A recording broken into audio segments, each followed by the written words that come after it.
اللہ کے حبیب علیہ الصلوۃ والسلام جلوہ افروز ہیں، حضرات صحابہ کرام حضور علیہ السلام کے ہمراہ ہیں۔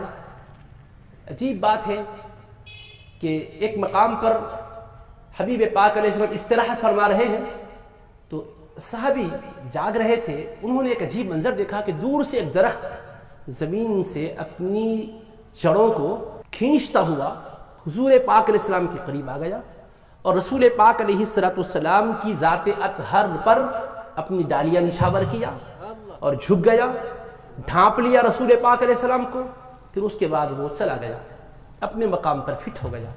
یہ منظر صحابی دیکھیں۔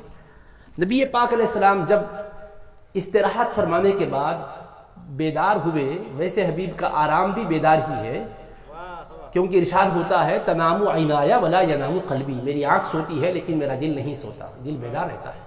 تو اللہ کے حبیب علیہ الصلوۃ والسلام جب بیدار ہوئے ظاہری نیند مبارک سے تو عرض کرنے لگے حضور ایک عجیب منظر دیکھا تھا ہم نے کہ ایک درخت اپنی جڑوں کو زمین سے کھودتا ہوا آیا اور آپ کے قدموں سے وابستہ ہوا، چوما، بوسا لیا، نچھاور ہوا، پھر چلا گیا۔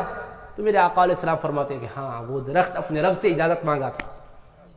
حضور تو آرام فرما رہے تھے، وہ لوگ کہاں ہیں جو کہتے ہیں نبی پاک علیہ السلام کو پیٹھ کے پیچھے کی خبر نہیں ہے، ہمارے درود و سلام کو نہیں سنتے۔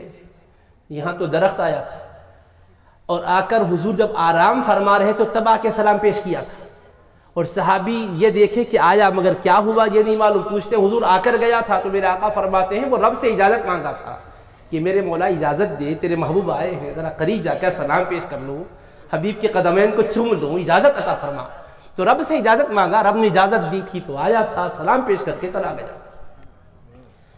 اب حبیب سلام سنے کب؟ جبکہ لیٹے ہوئے ہیں، آرام فرما رہے ہیں، اور اسی سے اہل سنت کو عقیدہ بھی مل گیا۔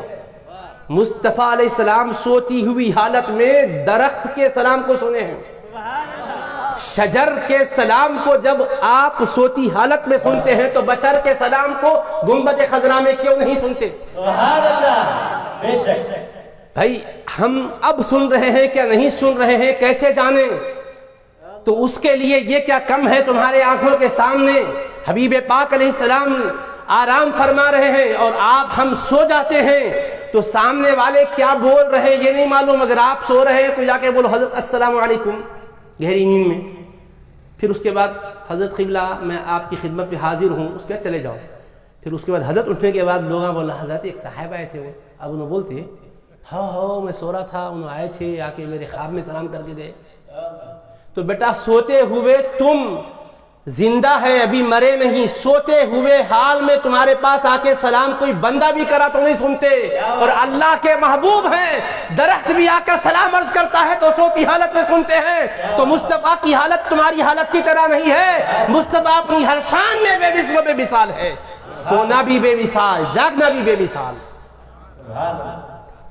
تو حبیب پاک علیہ الصلوۃ والسلام نے ارشاد فرمایا تو صحابی نے کوئی یہ نہیں کہا حضور وہ کیسے درخت اللہ سے اجازت مانگا؟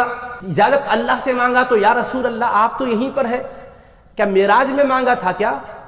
نہیں اب مانگا حضور، اب کیا معراج ہوئی تھی؟ کیا جبریل آئے تھے؟ نہیں پوچھا۔ تو ان کا یقین تھا اللہ کے حبیب درخت کی بھی سنتے ہیں، درخت رب سے کیا عرض کر رہا ہے وہ بھی سنتے ہیں۔ سبحان اللہ۔ تو درخت رب سے عرض کیا تو یہ بھی سن رہے ہیں، رب جواب دیا یہ بھی سن رہے ہیں، وہ آ رہا ہے یہ بھی دیکھ رہے ہیں، اور سلام عرض کر رہا ہے یہ بھی سن رہے ہیں، اور درخت کے سلام کو قبول فرما رہے ہیں، اور صحابہ کرام ہے کہ اس کو یقین کی منزل میں تسلیم کر رہے ہیں۔ تو ہمارا عقیدہ بھی صحابہ والا عقیدہ ہونا چاہیے، صرف عمل صحابہ والا کافی نہیں ہے، عقیدہ صحابہ والا ہونا، اس کے ساتھ عمل بھی ویسا کرو تو پھر انشاءاللہ امید ہے اللہ سے کامیابی کی۔